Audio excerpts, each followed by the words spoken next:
So here is your ultimate 7-day car-free itinerary to explore all that Seattle City has to offer. So a couple weeks ago, some family came to visit and we did this entire itinerary without a car. It took us through downtown as well as a few different parts of the city.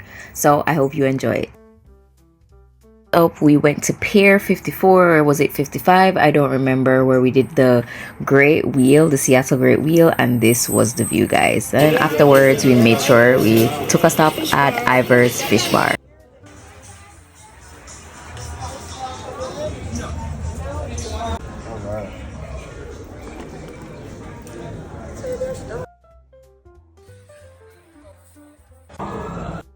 And if you stop at Ivor's, you have to get the clam chowder. That's it. Anything else is negotiable, but you have to get the clam chowder. That's it. That's the tweet. So the next day was 4th of July, so we laid low to avoid all the craziness. But we started our evening at Bucca de Beppo, which is an Italian restaurant that was right across from the fireworks. So we just watched it there. For day 3, we kicked off breakfast at the Starbucks Reserve Roastery, which I think is so underrated. Wave, everyone. Benny.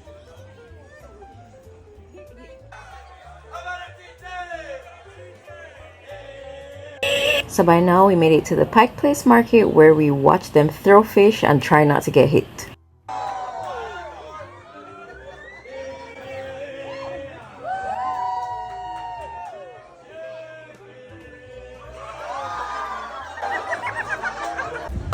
So this day we went to the Seattle Aquarium, and this was right by the pier as well, so you could go to the Seattle Wheel and then go to the aquarium.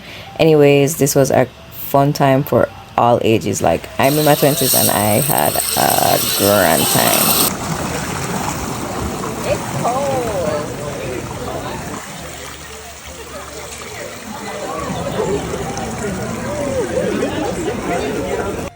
So after the aquarium, we went to Rapport Winery in Cap Hill, which is basically a self-tap wine bar where you can do your own wine tasting. So basically you load up a card and then you use that card to taste any amount of like wines that they have there. This is such a unique experience and perfect.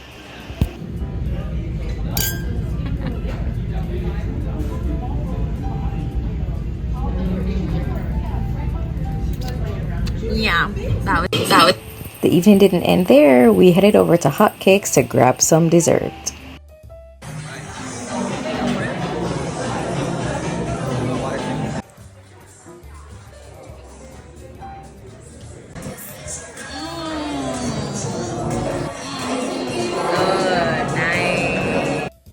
And to wrap up this itinerary, we could not let this trip end without taking them to a Mariners baseball game.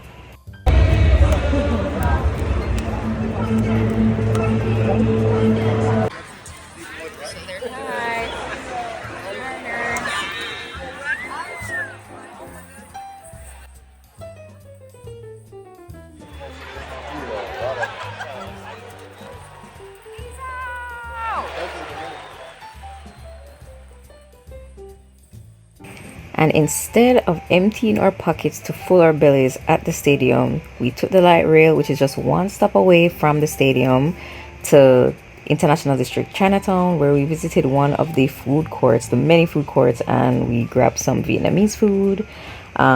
We got pho, we got spring rolls, and we got some iced tea. And then we headed home, and that was the end of the trip. Alright, here I have the map of Seattle, or a part of Seattle, where I've circled in red just the main areas where we were like basically focused in. So where that red dot is right here, that's where we watched the fireworks and had that great Italian food on 4th of July. That is where Pike's Place Market is. And then right around there, you can see it's super close to like where the Seattle Aquarium is and where the Seattle Wheel is. And then where that arrow is just kind of like the train. So we could take the train basically a good amount of places. I won't say everywhere, but a good amount of places. And then where we couldn't take the train to, we were able to just Uber, and the Ubers were not expensive. They're not cheap, but they're not as expensive.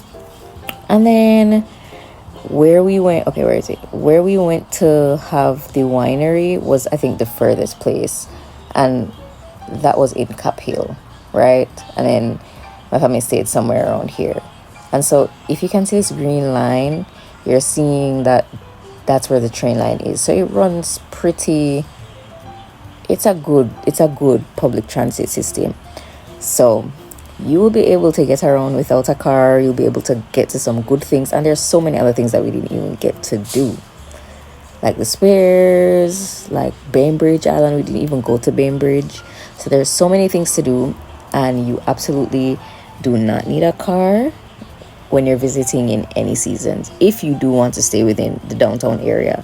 So you don't need one, and you'll still be able to have like a good time. So that is it for the video, guys. I hope you enjoyed the itinerary, and then I'll just put it back up here so you guys can steal it.